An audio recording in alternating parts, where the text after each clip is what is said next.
नमस्कार, आप सभी का स्वागत है किराड़ू क्लासेस के इस बेहतरीन यूट्यूब चैनल पे। मैं विष्णु कुमार आप सभी का तहे दिल से स्वागत करता हूं। साथियों, मैं ईश्वर से उम्मीद करता हूं कि आप सब लोग स्वस्थ होंगे, मस्त होंगे और ज़बरदस्त होंगे। तो साथियों, हमने एक टॉपिक के ऊपर कंप्लीट अध्ययन कर लिया और आज हम दूसरे टॉपिक की विधिवत रूप से शुरुआत करने जा रहे हैं। वह रहेगा साथियों आज का हमारा टॉपिक दुर्ग। यानी आज के इस टॉपिक के अंदर हम दुर्गों के बारे में कंप्लीट अध्ययन करेंगे कि राजस्थान के अंदर कौन कौन से प्रमुख दुर्ग बने हुए। तो दुर्ग की क्लास प्रारंभ करने से पहले हमको ये जानकारी होनी चाहिए कि दुर्ग किसे कहते हैं। ये जैसे हमने सिलेबस के ऊपर डिस्कस किया था, उसके अंदर सर्वप्रथम पहला ही टॉपिक मेंशन कर रखा था दुर्ग का। तो हम दुर्ग के टॉपिक के ऊपर अध्ययन करेंगे और इनके बारे में कंप्लीट जानकारी प्राप्त करेंगे कि कौन सा दुर्ग कौन से जिले के अंदर स्थित है और उसकी क्या क्या विशेषता है, कितने दरवाजे, उसको किसके द्वारा बनवाया गया, उसका वास्तुकार कौन था। यानी एग्जाम की दृष्टि से जो क्वेश्चन बनते हैं दुर्गों से, उन सब के बारे में हम कंप्लीट अध्ययन करने जा रहे साथी। और जो साथी किराड़ू क्लासेस के यूट्यूब चैनल पर पहली बार आए वह चैनल को सब्सक्राइब कर दीजिएगा और साथ ही बेल आइकन को प्रेस कर दीजिएगा, जिससे आने वाले वीडियो का नोटिफिकेशन आप तक पहुंच सके। तो हम बात कर रहे थे साथियों एक टॉपिक के ऊपर दुर्ग के बारे में। अब सबसे पहले हमको ये ध्यान होना चाहिए साथियों कि ये दुर्ग होता क्या है। साथियों, क्या हम बात करें दुर्ग के बारे में तो दुर्ग के बारे में हमें पता होना चाहिए दुर्ग क्या होता है, किसे दुर्ग कहा जाता है। तो साथियों, दुर्ग किसे कहा जाता है? ऐसा भवन, क्या ऐसा भवन जिसके अंदर राज्य की सुरक्षा के पर्याप्त संसाधन मौजूद हो, उसे हम दुर्ग की संज्ञा दे सकते हैं। फिर से, ऐसा भवन जिसमें राज्य की सुरक्षा हेतु पर्याप्त संसाधन मौजूद हो, उसे हम दुर्ग की संज्ञा दे सकते हैं। यानी दुर्ग या गढ़ किसे कहते हैं ना, पहला क्वेश्चन ये आपको ध्यान रखना है। दुर्ग या गढ़, ये आपको ध्यान रखना है किसे कहते हैं? राज्य की सुरक्षा हेतु, राज्य की सुरक्षा हेतु, राज्य की सुरक्षा हेतु पर्याप्त संसाधन मौजूद हो। पर्याप्त संसाधन क्या हो साथियों? प्राप्त संसाधन मौजूद होना चाहिए वहां पे। उसको हम कौन सी संज्ञा देंगे? यानी उसको हम क्या देंगे? उसको हम कहेंगे कि भाई साहब वो जो दुर्ग है और गढ़ है। अब चलो, दुर्ग और गढ़ के बारे में तो हमने जानकारी प्राप्त कर ली है ना। उसके पश्चात आपको फिर एक शब्द देखने को मिलेगा, कौन सा? किला। कौन सा मिलेगा? किला देखने को मिलेगा। अब किले के बारे में भी आपको पता होना चाहिए कि किला किसे कहते हैं। तो दुर्ग के बारे में देखा, गढ़ के बारे में देखा कि राज्य की सुरक्षा हेतु पर्याप्त संसाधन मौजूद हो, उसको हम दुर्ग या गढ़ की संज्ञा देंगे। और फिर एक शब्द आपको देखने को मिलेगा साथियों, किला। ये भी हम साथ के साथ अध्ययन करेंगे। अब साथियों, ये किला क्या होता है? ऐसा भवन जिसके अंदर राज्य की सुरक्षा के संसाधन मौजूद न हो। क्या? ऐसा भवन यानी जो ये भवन है ना, कौन सा? दुर्ग, इसका छोटा रूप हो जाता है कौन सा? किला। इसके अंदर राज्य की सुरक्षा के पर्याप्त संसाधन मौजूद नहीं रहते हैं साथियों। तो हम ऐसे बोल सकते हैं राज्य का छोटा भवन। क्या? राज्य का छोटा भवन जिसमें सुरक्षा के पर्याप्त संसाधन मौजूद न हो, उसको हम किला कहते हैं साथियों। अब ये दुर्ग है देखा अपने, और किले के बारे में भी तो देखा ना। अब इसके सर्वप्रथम हमको प्रमाण कहाँ से मिलते हैं कि दुर्ग क्या होते हैं, किला क्या होता है, इसके बारे में तो हमने जानकारी प्राप्त कर ली। लेकिन इन सब का सर्वप्रथम हमें प्रमाण कहाँ से मिलता है? तो इन सब का हम सबको प्रमाण मिलता है हड़प्पा सभ्यता से। कौन सी सभ्यता से हमें ये प्रमाण मिलता है कि किले व दुर्ग होते हैं? तो ये मिलता है भाई साहब सर्वप्रथम किससे? हड़प्पा सभ्यता से यह प्रमाण हमको देखने को मिल सकता है। अब चलो, यह भी हमने चर्चा कर ली, तीन बातें यहाँ से क्लियर की हमने। किसके बारे में? दुर्ग और गढ़ के बारे में देखा, किले के बारे में देखा, किला क्या होता है, और इन सब का प्रमाण हमको सबसे पहले कहाँ पर देखने को मिलता है? तो सबसे पहले हमें हड़प्पा सभ्यता के अंदर यह सब देखने को मिलता है। फिर आगे बात करते हैं साथियों। अब ये दुर्ग के साथियों, दुर्ग की कितनी श्रेणियां होती हैं? क्या? दुर्ग की कितनी श्रेणियां होती है? अब अलग अलग तथ्यों के आधार पर अलग अलग प्रकार के दुर्ग होते हैं। जैसे हम बात करें साथियों सबसे पहले मनुस्मृति के आधार पर। किसके बारे में? मनुस्मृति के आधार पर। तो साथियों, मनुस्मृति के आधार पर दुर्गों के 6 प्रकार बताए गए। कितने प्रकार बताए गए मनुस्मृति के आधार पर? मनुस्मृति के आधार पर दुर्गों के 6 प्रकार बताए जाते हैं साथियों। अब इनके अलावा कौटिल्य के अनुसार भी दुर्गों की अलग अलग श्रेणियां बताई गई। अब जो कौटिल्य हैं, कौटिल्य के अनुसार बात करें कि दुर्गों की 4 श्रेणियां बताई गई। किसके अनुसार? कौटिल्य के अनुसार। कौटिल्य के अनुसार दुर्गों की 4 श्रेणियां बताई जाती है। अब कौटिल्य के अनुसार दुर्गों की 4 श्रेणियां कौन कौन सी बताई जाती है, तो उनके बारे में भी हम अध्ययन कर लेते हैं साथियों। क्या उनके बारे में भी हम अध्ययन कर लेते हैं? एक तो बताया जाता है वन दुर्ग। कौन सा बताया जाता है? वन दुर्ग। अब ये वन दुर्ग क्या होता है साथियों? ऐसा दुर्ग जिसके चारों तरफ जंगल हो, यानी जंगल के बीच के अंदर जो स्थित वन है उसको वन दुर्ग की संज्ञा दी जाती है साथियों। उसके पश्चात आता है साथियों औदुक दुर्ग। कौन सा? औदुक दुर्ग। अब ये औदुक दुर्ग क्या होता है साथियों? नदियों के संगम पर बना हुआ दुर्ग। क्या? नदियों के संगम पर बना हुआ दुर्ग, उसको हम औदुक दुर्ग की संज्ञा देते, हम नहीं देते। ये कौटिल्य के अनुसार बताया गया। किसके अनुसार? कौटिल्य के अनुसार बताया गया। चलो और 2 श्रेणियां और कौन कौन सी रह जाती है साथियों? एक श्रेणी रह जाती है साथियों, कौन सी? दानवन श्रेणी। कौन सी श्रेणी? दानवन श्रेणी। अब भाई साहब ये दानवन श्रेणी क्या होती है? यानी समतल भूमि के ऊपर बनाया गया दुर्ग। क्या? समतल भूमि के ऊपर बनाया गया दुर्ग, उसको कौन सा दुर्ग कहते हैं? उसको दानवन दुर्ग की संज्ञा दी जाती है। और फिर एक दुर्ग रह जाता है, एक श्रेणी रह जाती है इंपोर्टेंट श्रेणी। कौन सी? गिरि श्रेणी। गिरि श्रेणी का दुर्ग किसे कहा जाता है? ऐसा दुर्ग जो किसी पर्वत पर या पहाड़ी पर बनाया गया है, उसे गिरि दुर्ग की श्रेणी के अंदर रखा जाता है। तो कौटिल्य के अनुसार दुर्ग 4 प्रकार की श्रेणियां बताई गई। क्या? कौटिल्य के अनुसार दुर्गों की 4 प्रकार की श्रेणियां बताई गई। वह 4 श्रेणियां कौन कौन सी है? वन दुर्ग, यानी जंगल के बीच के अंदर स्थित जो दुर्ग है उसे वन दुर्ग की संज्ञा दी गई। फिर आता है औदुक दुर्ग। नदियों के संगम पर बनाया गया दुर्ग, औदुक दुर्ग। फिर आता है दानवन दुर्ग। समतल भूमि के ऊपर बनाया गया दुर्ग, कौन सा दुर्ग हो जाता है? दानवन दुर्ग। उसके पश्चात आता है गिरि दुर्ग। तो गिरि दुर्ग के बारे में अभी हमने चर्चा की कि किसी पहाड़ी या पर्वत के ऊपर बनाया गया दुर्ग कौन सा हो जाता है? गिरि दुर्ग हो जाता है। ये हमने किसके बारे में बात की? ये कौटिल्य के अनुसार देखा और मनुस्मृति के आधार पर 6 प्रकार के होते हैं। ये एग्जाम के अंदर सीधा यहाँ से क्वेश्चन पूछ लिया जाता है कि मनुस्मृति के आधार पर दुर्गों की कितनी श्रेणियां होती है। तो आपको बताना है मनुस्मृति के आधार पर तो होती है 6 प्रकार की, और कौटिल्य के अनुसार 4 श्रेणियां बताई गई। कितनी श्रेणियां बताई गई है? 4 श्रेणियां बताई गई है। अब इसके अनुसार शुक्र नीति के अनुसार, किसके अनुसार? शुक्र नीति के अनुसार दुर्गों की 9 श्रेणियां बताई गई है। फिर आगे बात करते हैं शुक्र नीति के अनुसार। शुक्र नीति के अनुसार, शुक्र नीति के अनुसार, चलो शुक्र नीति के अनुसार दुर्गों की कितनी श्रेणियां बताइए भाई? दुर्गों की 9 श्रेणियां बताई गई है। कितनी श्रेणियां बताई गई है? 9 श्रेणियां बताई गई है। अब 9 श्रेणियां तो बता दिया भाई साहब ने कि चलो शुक्र नीति के अनुसार दुर्ग क्या है, इसकी 9 श्रेणियां होती है। अब 9 श्रेणियां कौन कौन सी होती है उसके बारे में भी हम ध्यान रखेंगे, क्योंकि हमको नौकरी लगना है तो ध्यान तो रखना हमको ही पड़ेगा, दूसरा कोई नहीं आएगा ध्यान रखने के लिए। तो पहले होती है साथियों गिरि श्रेणी। कौन सी? गिरि श्रेणी। अब गिरि श्रेणी के बारे में हमने चर्चा कर चुके हैं कि गिरि श्रेणी का दुर्ग कौन सा हो जाएगा? ऐसा दुर्ग जो पहाड़ी पर निर्मित है, पर्वत पर निर्मित है। इसका उदाहरण देखें तो मेहरानगढ़ दुर्ग बना हुआ है जोधपुर के अंदर, वो किस श्रेणी के अंदर आता है? गिरि दुर्ग श्रेणी के अंदर आता है साथियों। किसके अंदर आता है? गिरि दुर्ग श्रेणी के अंदर आता है। इसके पश्चात आता है साथियों कौन सा दुर्ग? बिल्कुल कौन सा दुर्ग आता है? एरण दुर्ग, है ना? कौन सा? एरण दुर्ग। अब एरण दुर्ग क्या होता है साथियों? एरण दुर्ग ऐसा होता है जहां पर पहुंचने का रास्ता बहुत कठिन हो, है ना? यानी मार्ग वहां का बहुत कठिन हो, ऐसा ऐसी जगह पर बना हुआ जहां पर इंसान पहुंच ही नहीं सकते। वह कौन सी श्रेणी के अंदर आएगा? एरण श्रेणी के अंदर आएगा।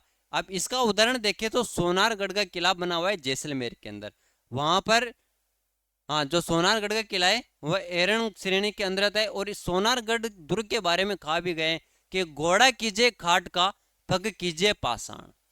घोड़ा कीजे खाट का पग कीजे पाषाण, शरीर राखे बख्तर बंद ते पहुंचे जैसाण। यह सोनारगढ़ दुर्ग के बारे में कहा गया है, जैसलमेर के अंदर बना हुआ है और किस श्रेणी के अंदर रखा गया है, एरण श्रेणी के अंदर रखा गया है साथियों। किसके अंदर रखा गया है, एरण श्रेणी के अंदर रखा गया है, बिल्कुल है ना। अब मैं पानी पी लेता हूँ थोड़ा, जब तक आप रिवाइज कर सकते हो।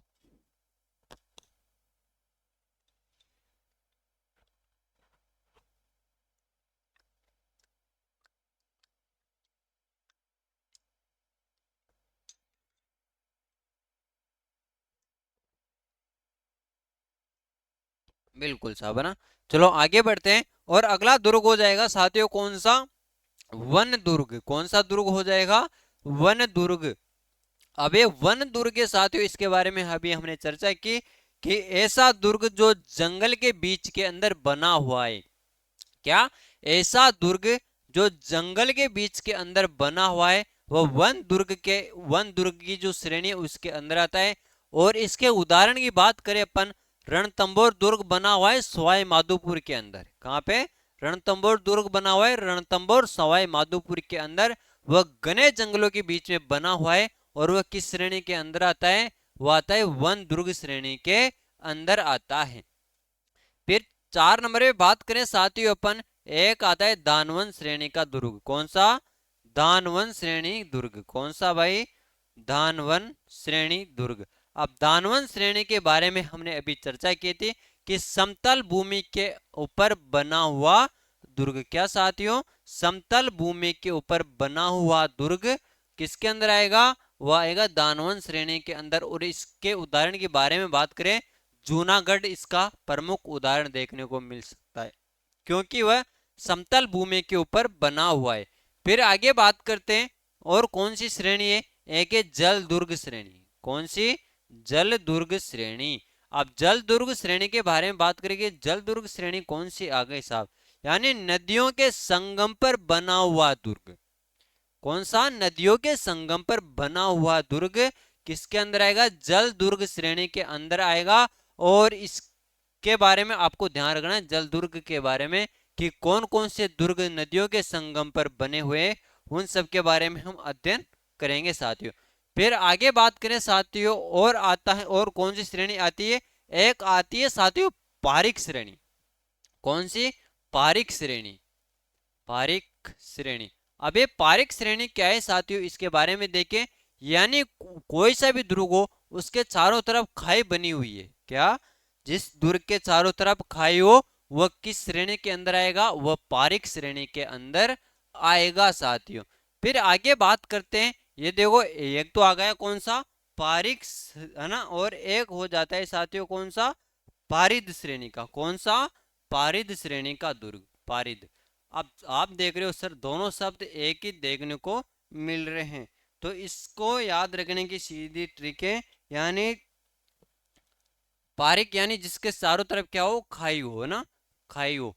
और पारिद श्रेणी का अंदर यानी चारों तरफ क्या हो, दीवार हो साथियों, क्या हो, दीवार हो। अब देखो यहाँ पे देखो ना आप, पारिक श्रेणी का दुर्ग, यहाँ पे खाई और क, और यहाँ पे खाई, है ना। तो ये सीधा आपको यहाँ से ध्यान रख लेना है। और यहाँ पे आ जाते हैं द, और यहाँ पे दीवार, यानी द से दीवार याद रखना है, क से खाई आपको याद रखनी है। अब इसके आगे हम बात करें साथियों कि और कौन सी श्रेणी का दुर्ग आएगा। अब इसके बाद में आता है सैन्य दुर्ग। कौन सा, सैन्य दुर्ग। अब ये सैन्य दुर्ग क्या होता है, ऐसा दुर्ग जिसके अंदर सेना निवास करती है। क्या, ऐसा दुर्ग जिसके अंदर सेना निवास करती है। और एक आ जाता है साथियों सहाय दुर्ग। कौन सा, सहाय दुर्ग साथियों।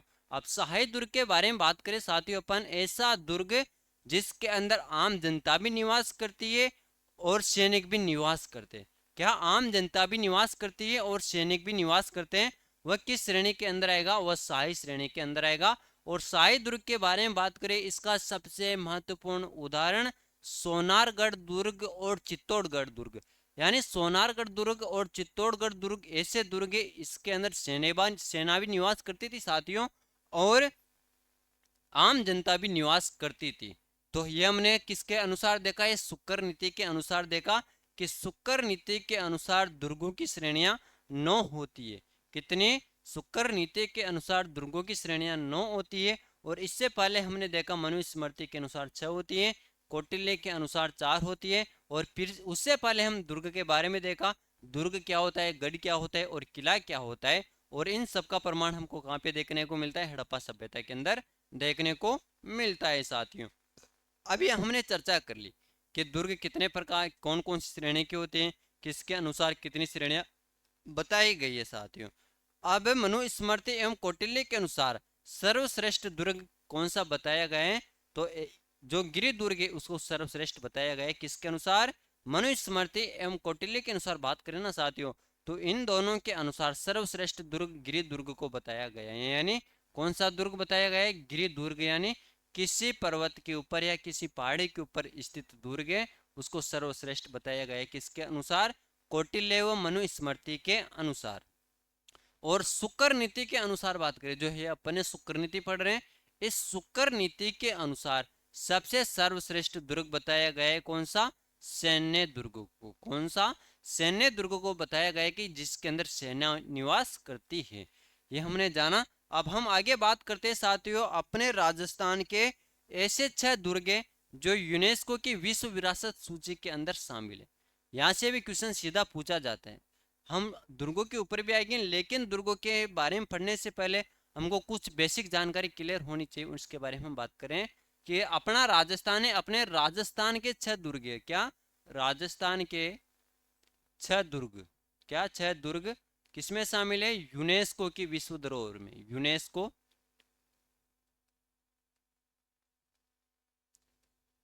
विश्व धरोहर सूची में, विश्व धरोहर सूची के अंदर शामिल है, किसमें, यूनेस्को की विश्व धरोहर सूची के अंदर अपने राजस्थान के 6 दुर्ग शामिल है साथियों ना। अब 6 दुर्ग शामिल है, 6 दुर्ग शामिल कौन कौन से हैं, उनको याद रखने की एक सर्वाधिक प्रचलित ट्रिक है साथियों। कौन सी ट्रिक है, गाजर चीकू आम। कौन सी ट्रिक, कौन सी है साथियों, ट्रिक है एक है ना, जो सर्वाधिक सभी कोचिंग वाले हमारे साथी, हमारे टीचर गण सभी यूज के अंदर लेते हैं ना, विद्यार्थियों को बताने के लिए कभी भूले नहीं, तो है गाजर चीकू आम। कौन सा, गाजर चीकू आम। अब बहुत सारे साथियों को याद भी आ गया हो, जिसने पहले अध्ययन किया है ना, उन सबको याद भी आ गया होगा कि चलो सर ने ट्रिक तो बता दी, लेकिन नाम तो हमको भी याद आ गए कि कौन कौन सी नाम है। तो कौन कौन से नाम है, अब देखो गाजर से क्या हो जाएगा, गाजर से क्या हो जाएगा साथियों, गागरोन दुर्ग। कौन सा हो जाएगा, गागरोन दुर्ग। फिर जैसे जैसलमेर दुर्ग, जैसे जैसलमेर, रहस्य रणथंबोर, और ची से चित्तौड़गढ़। चित्तौड़गढ़ को कैसे भूल सकते हो आप ना, गढ़ों में गढ़ चित्तौड़गढ़, और बाकी सब गढ़े हैं। कुसे कुंभलगढ़ दुर्ग, कुंभलगढ़ दुर्ग। फिर आम से आमेर दुर्ग। कौन सा, आमेर दुर्ग। ये 6 दुर्ग हैं जो यूनेस्को की विश्व विरासत सूची के अंदर शामिल है। इनसे भी क्वेश्चन बहुत बार पूछे गए, अनगिनत बार क्वेश्चन पूछे गए यहाँ से। कहाँ से, इस यानी कि यूनेस्को की विश्व विरासत सूची के अंदर कौन कौन से दुर्ग शामिल है, यहाँ से 3 तो ये दे देगा और एक अलग डाल देगा कि कौन सा नहीं है या कौन सा दुर्ग शामिल है, इस प्रकार से क्वेश्चन दे देगा और वहां पे आप कंफ्यूज हो जाओगे। देखो क्वेश्चनों का आपको ध्यान रखना है, एक तो वहां पे देगा नहीं है, और कौन सा होगा है, कौन सा कथन सत्य है और कौन सा असत्य है साथियों, इस प्रकार से क्वेश्चन देगा आपको ना। तो इसके अंदर आपको बिल्कुल भी कंफ्यूज नहीं होना है। और आपको बताएं, अरे सर यूनेस्को की विश्व विरासत सूची के अंदर तो 6 दुर्ग शामिल है, घाघरों ने, जैसलमेर, रणथंभौर, चित्तौड़गढ़, कुंभलगढ़ और आमेर, यानी ये 6 दुर्ग है ना, ये यूनेस्को की विश्व विरासत सूची के अंदर शामिल है साथियों ना। अब चलो ये अपने बेसिक जानकारी प्राप्त कर ली। अब अब कुछ दुर्ग है साथियों, उसके बारे में हमको ध्यान रखना होता है कि कौन कौन से दुर्ग किस प्रकार के साथियों, उनके बारे में देखते हैं। तो सबसे पहले आपके सामने ये दुर्ग है। अब इस दुर्ग का नाम बताओ भाई साहब, आप ये कौन सा दुर्ग है ना, बताओ साहब कौन सा दुर्ग है, ये दुर्ग है, ये दुर्ग कौन सा है, किस किस को पता है कि ये दुर्ग कौन सा है, जिसको पता है उस जल्दी से कमेंट करके बता दीजिएगा कि सर ये दुर्ग तो फलाना दुर्ग है। क्या, ये दुर्ग तो फलाना दुर्ग है साहब, इसके अंदर तो हम घूम के आए। तो जल्दी से पता है तो आपको बता दीजिएगा कमेंट करके कि कौन सा दुर्ग। अरे बिल्कुल भाई साहब, कौन सा दुर्ग है? यह बटनेर का दुर्ग है भाई साहब। कौन सा? बटनेर का दुर्ग है। कौन सा दुर्ग है? बटनेर का दुर्ग। अरे बटनेर का दुर्ग है ना भाई साहब, ये कहाँ पर स्थित है? ये बटनेर का दुर्ग है, बटनेर दुर्ग। अबे बटनेर दुर्ग है ना भाई साहब, ये कहाँ पर स्थित है? यह है भाई साहब कहाँ पे? हनुमानगढ़ के अंदर। कहाँ पर है? बटनेर दुर्ग हनुमानगढ़ के अंदर है। कहाँ पे है भाई साहब बटनेर दुर्ग? बटनेर दुर्ग हनुमानगढ़ के अंदर है। अब चलो साहब, आप ऐसे सोच रहे हो कि सर ये क्वेश्चन पहले कहाँ से आ गया, बटनेर दुर्ग कहाँ से आ गया पहले? अब ये बटनेर दुर्ग है ना भाई साहब, ये उत्तरी सीमा का प्रहरी है। क्या है? उत्तरी सीमा का प्रहरी। उत्तरी सीमा का प्रहरी, ये आपको ध्यान रखना है। पहला क्वेश्चन ये पूछा जाएगा, उत्तरी सीमा का प्रहरी कौन सा दुर्ग है? तो आपको बताना है बटनेर दुर्ग, जो हनुमानगढ़ के अंदर है। इसको ही राजस्थान का प्रवेश द्वार भी कहा जाता है। जो बटनेर दुर्ग है, इसको ही क्या कहा जाता है? राजस्थान का प्रवेश द्वार भी कहा जाता है भाई साहब, है ना। बिल्कुल, रक्षक भी यही है, प्रवेश द्वार भी यही है। उत्तरी सीमा का प्रहरी भी बटनेर दुर्ग ही है साथियों। और ये कहाँ पर है? ये हनुमानगढ़ जिले के अंदर स्थित है। चलो, ये आपने देखा उत्तरी सीमा का प्रहरी के बारे में आपने जाना। अब नेक्स्ट देख रहे हो आप भाई साहब, बहुत अद्भुत दुर्ग। कौन सा? बहुत अद्भुत दुर्ग, राजस्थान की आन बान शान का प्रतीक चित्तौड़गढ़ दुर्ग की फोटो देख रहे हो आप। कहीं घूमने की जरूरत नहीं है, हम यहाँ पर घुमा रहे हैं आपको चित्तौड़गढ़ के दुर्ग के अंदर। देखो, ये विजय स्तंभ बना हुआ है, बहुत शानदार दृश्य है। यहाँ पे बहुत सारे मंदिर बने हुए, यानी लिविंग फोर्ट भी था। ये कौन सा? Living fort. यहाँ पर जनता भी निवास करती थी, सैनिक भी निवास करते थे, है ना। तो ये कौन सा दुर्ग है भाई साहब? ये चित्तौड़गढ़ दुर्ग। कौन सा? चित्तौड़गढ़ दुर्ग। हाँ भाई, इसी प्रकार से हमें ना फोटो के साथ में पढ़ेंगे, जिससे क्या है, आपको पढ़ने में भी क्या आएगा? आनंद आएगा। और भाई साहब, आपको याद भी रहना चाहिए, आनंद ही नहीं लेना है, आपको याद भी रखना है कि साहब चित्तौड़गढ़ दुर्ग बताया था, चित्तौड़गढ़ के बारे में हमने ये जानकारी प्राप्त की। अब जो चित्तौड़गढ़ दुर्ग है, क्या है? दक्षिणी सीमा का प्रहरी। दक्षिणी सीमा का प्रहरी, विस्तार से जानकारी हम बाद में प्राप्त करेंगे इनके बारे में। तो हम ये बेसिक देख रहे हैं, उत्तरी सीमा का प्रहरी, दक्षिणी सीमा का प्रहरी। उत्तरी सीमा का प्रहरी बटनेर दुर्ग, और दक्षिणी सीमा का प्रहरी चित्तौड़गढ़ दुर्ग। और ये कहाँ पर बना हुआ है? चित्तौड़गढ़ के अंदर। कहाँ पर है? चित्तौड़गढ़ के अंदर स्थित है ना, बिल्कुल साहब। चलो आगे बढ़ते हैं, और आगे बढ़ते हैं साथियों अगले दुर्ग की तरफ। और ये दुर्ग देख रहे हो आप, ये कौन सा दुर्ग है साथियों? जल्दी से बता दीजिएगा इसके बारे में। चलो ऐसे देखो, सर को पता नहीं है कौन सा दुर्ग है ना, तो आप ही बता दीजिएगा ये कौन सा दुर्ग है साथियों। ये दुर्ग है लोहागढ़ दुर्ग। कौन सा है? लोहागढ़ दुर्ग है। कौन सा है भाई साहब? ये लोहागढ़ दुर्ग। अब ये लोहागढ़ दुर्ग है ना भाई साहब, इसके बारे में ध्यान रखना है कि ये कहाँ पर है। पहले बात तो ये भरतपुर के अंदर स्थित है। कहाँ पर है? भरतपुर के अंदर स्थित है। कौन सा दुर्ग? लोहागढ़ दुर्ग। और भाई साहब, ये लोहागढ़ दुर्ग है ना, इसके बारे में ध्यान रखना है कि पूर्वी सीमा का प्रहरी। कौन सा है? पूर्वी सीमा का प्रहरी। पूर्वी सीमा का प्रहरी। तो आपको ध्यान रखना है कि पूर्वी सीमा का प्रहरी कौन सा दुर्ग हो जाता है? पूर्वी सीमा का प्रहरी हो जाता है लोहागढ़ दुर्ग, जो भरतपुर के अंदर स्थित है, और पूर्वी सीमा का प्रहरी। चलो फिर हम आगे बढ़ते हैं अगले दुर्ग की तरफ। और अगला दुर्ग आप देख रहे हो, बहुत शानदार दुर्ग है और बहुत अद्भुत है साहब। बिल्कुल साहब, है ना। अब ये कौन सा दुर्ग है? यह है भाई साहब सोनारगढ़ दुर्ग। क्या? सोनारगढ़ दुर्ग। सोनारगढ़ दुर्ग, अभी अभी हमने बात की थी सोनारगढ़ दुर्ग के बारे में। और सोनारगढ़ दुर्ग कहाँ पर स्थित है भाई साहब? सोनारगढ़ दुर्ग जैसलमेर के अंदर स्थित है। अपने राजस्थान का सबसे बड़ा जिला जैसलमेर, वहां पर स्थित है। कौन सा? सोनारगढ़ दुर्ग। और सोनारगढ़ दुर्ग के बारे में कहा गया है कि घोड़ा कीजे खाट का फग कीजे पाषाण। घोड़ा कीजे खाट का फग कीजे पाषाण, शरीर रांके बख्तरबंद ते पहुंचे जैसाण। ये कथन सोनारगढ़ दुर्ग के बारे में कहा गया है। और सोनारगढ़ दुर्ग के भाई साहब पश्चिमी सीमा का प्रहरी है। कौन सा? पश्चिमी सीमा का प्रहरी। पश्चिमी सीमा का प्रहरी। अब इस प्रकार से भी आपसे क्वेश्चन पूछा जा सकता है कि पश्चिमी सीमा का प्रहरी कौन सा है। पश्चिमी सीमा का प्रहरी सोनारगढ़ दुर्ग है। कहाँ पर स्थित है? जैसलमेर जिले के अंदर स्थित है। और ये देख रहे हो ना आप, ये दुर्ग, ये कौन सा दुर्ग है भाई साहब? ये है भाई साहब सोनारगढ़ दुर्ग है। कौन सा दुर्ग है? सोनारगढ़ दुर्ग है। हाँ, कल क्लास नहीं मिल पाई थी, क्षमा चाहते हैं उसके लिए, क्योंकि कुछ टेक्निकल इशू तो नहीं बोल सकते, अत्यधिक बारिश होने के कारण, क्या अत्यधिक बारिश होने के कारण हम ऑफिस नहीं पहुंच पाए और क्लास आपको नहीं दे पाए, उसके लिए हम दिल से क्षमा चाहते हैं। तो हमने ये चर्चा की सोनारगढ़ दुर्ग के बारे में, जो जैसलमेर के अंदर है, पश्चिमी सीमा का प्रहरी है।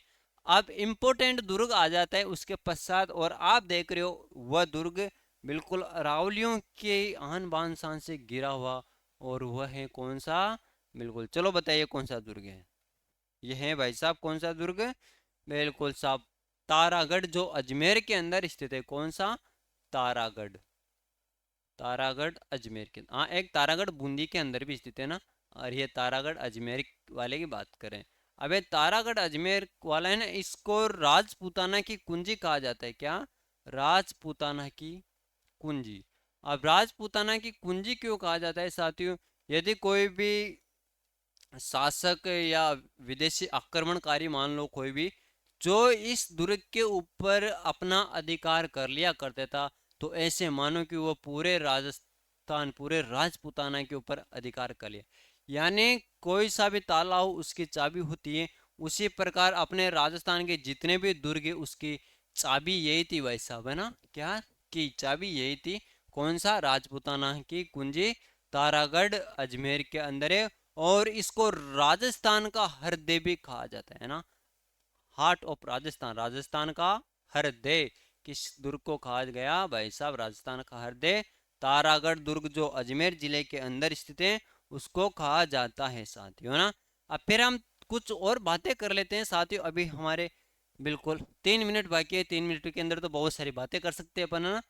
तो बात करें, अब अपने राजस्थान के अंदर मिट्टी से कौन कौन से दुर्ग बने हुए हैं, यानी मिट्टी से निर्मित दुर्ग कौन कौन से? मिट्टी, अपने राजस्थान की मिट्टी से निर्मित दुर्ग कौन कौन से? तो मिट्टी से निर्मित दुर्ग है एक तो लोहागढ़। कौन सा? लोहागढ़, जिसके बारे में हमने अभी चर्चा की, लोहागढ़। और ये कहाँ पर है? ये भरतपुर के अंदर। ये किससे निर्मित है?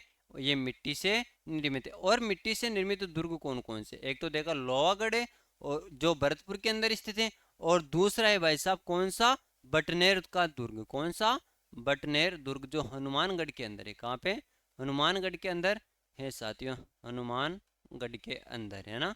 ये भी आपको ध्यान रखना। यानी मिट्टी से निर्मित दुर्ग कौन कौन से? मिट्टी से निर्मित एक तो लोहागढ़ है और एक बटनेर का दुर्ग है। ये दोनों दुर्ग क्या है साथियों? ये दोनों दुर्ग मिट्टी से निर्मित है। और फिर बात करते हैं साथियों, राजस्थान का सबसे पुराना यानी सबसे प्राचीन दुर्ग कौन सा है? क्या सबसे प्राचीन दुर्ग? सबसे प्राचीन दुर्ग, आप आराम से इसको नोट्स के रूप में भी लिख सकते हो ना। सबसे प्राचीन दुर्ग वह कौन सा हो जाएगा साथियों? बटनेर का दुर्ग। बटनेर दुर्ग सबसे प्राचीन दुर्ग कौन सा हो जाएगा? सबसे प्राचीन दुर्ग बटनेर का दुर्ग हो जाएगा। और वही ये कहाँ पर है? हनुमानगढ़ के अंदर। कहाँ पर है? हनुमानगढ़ के अंदर है। हनुमानगढ़ के अंदर है कौन सा? सबसे प्राचीन दुर्ग बटनेर दुर्ग। और ये कहाँ पर है? हनुमानगढ़ के अंदर स्थित है ना। अब फिर बात करते हैं साथियों सबसे नवीनतम दुर्ग। देखो पुराना देखा तो नवीन भी होना चाहिए ना। अब सबसे नवीनतम दुर्ग के बारे में बात करें कि सबसे नवीनतम दुर्ग कौन कौन से हैं साथियों ना। यानी जो राजा और महाराजा थे उनके अंतिम समय एकीकरण से पहले बने हुए थे, है ना। कुछ 100 200 300 साल पुराने मान सकते हो आप, है ना। एक तो है मेहरानगढ़ दुर्ग, जो जोधपुर के अंदर बना हुआ है ना। मेहरानगढ़ दुर्ग, ये क्या है? सबसे नवीनतम दुर्ग है। और इसके साथ ही एक दुर्ग और है साथियों, नवीनतम दुर्ग एक ही नहीं है साथियों, दो है। एक है लोहागढ़ दुर्ग। अब ये लोहागढ़ दुर्ग के बारे में भी हमने बात कर ली कि लोहागढ़ दुर्ग तो भाई साहब भरतपुर के अंदर है। कहाँ पे है? भरतपुर के अंदर है साथियों। तो ये आपको ध्यान रखना है, मेहरानगढ़ दुर्ग जोधपुर के अंदर, लोहागढ़ दुर्ग भरतपुर के अंदर, ये सबसे नवीनतम दुर्ग है। और एक क्वेश्चन और बनता है साथियों, सर्वाधिक विदेशी आक्रमण। सर्वाधिक विदेशी आक्रमण, जो विदेशी जो भी आए ना, उनका सर्वाधिक आक्रमण कहाँ पे होता है? यानी सर्वाधिक विदेशी आक्रमण कहाँ पे होता है? वो होता है बटनेर दुर्ग के ऊपर। कहाँ पे होता है साथियों? बटनेर दुर्ग के ऊपर होता है, बटनेर दुर्ग के ऊपर। और ये बटनेर दुर्ग कहाँ पर है? ये है भाई साहब कहाँ पे? हनुमानगढ़ के अंदर। देखो बटनेर दुर्ग के बारे में कितनी बातें क्लियर कर ली अपने। ये किससे निर्मित है? ये मिट्टी से निर्मित है। सबसे प्राचीन दुर्ग बटनेर दुर्ग। सर्वाधिक विदेशी आक्रमण भी इसी पर होते हैं, यानी जो भी परिवार का सदस्य बड़ा होता है ना, उसी को सर्वाधिक बुराइयां सुनने को मिलती है ना, यानी सभी उसी को आकर डांटते हैं। उसी प्रकार से जो बटनेर दुर्ग है सबसे प्राचीन है। अब सबसे प्राचीन है तो विदेश से आए तो यहाँ पर आक्रमण किए सबसे पहले ना। तो ये हमने जानकारी प्राप्त की किसके बारे में? दुर्गों के बारे में सामान्य जानकारी थी जो हमने अध्ययन की साथियों। अब इसके पश्चात एक क्वेश्चन और बनता है, ये तो विदेशी आक्रमण वहां देखे ना बटनेर दुर्ग। अब सर्वाधिक आक्रमण, सर्वाधिक आक्रमण, ये तो विदेशी आक्रमण हो गए है ना। सर्वाधिक आक्रमण, अब सर्वाधिक आक्रमण किस दुर्ग के ऊपर होते हैं? तो सर्वाधिक आक्रमण होते हैं जो तारागढ़ है ना, उसके ऊपर होते हैं। किसके ऊपर? तारागढ़ के ऊपर। तारागढ़, अरे तारागढ़ कहाँ वाला? अजमेर वाला। इसके ऊपर सर्वाधिक आक्रमण होते हैं साथियों, आपको ध्यान रखना है साथियों।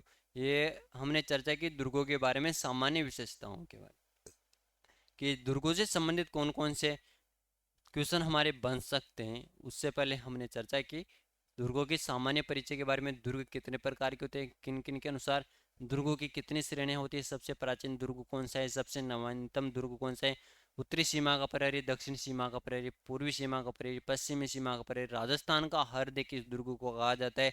उन सब तथ्यों के बारे में हमने आज के सेशन में हम कंप्लीट जानकारी प्राप्त कर लिए साथियों। और कल हम एक दुर्ग के बारे में कंप्लीट अध्ययन करने जा रहे हैं। वो पहले बता देता हूँ साथियों, सोनारगढ़ दुर्ग जो जैसलमेर के अंदर बना हुआ है, उसके बारे में हम अध्ययन करेंगे अपनी कल की क्लास के अंदर। तो सभी साथियों का यहाँ तक के लिए बहुत बहुत धन्यवाद। Thank you, all the best, जय हिंद जय भारत। मिलते हैं फिर एक नए क्लास में। सभी का धन्यवाद, राम राम।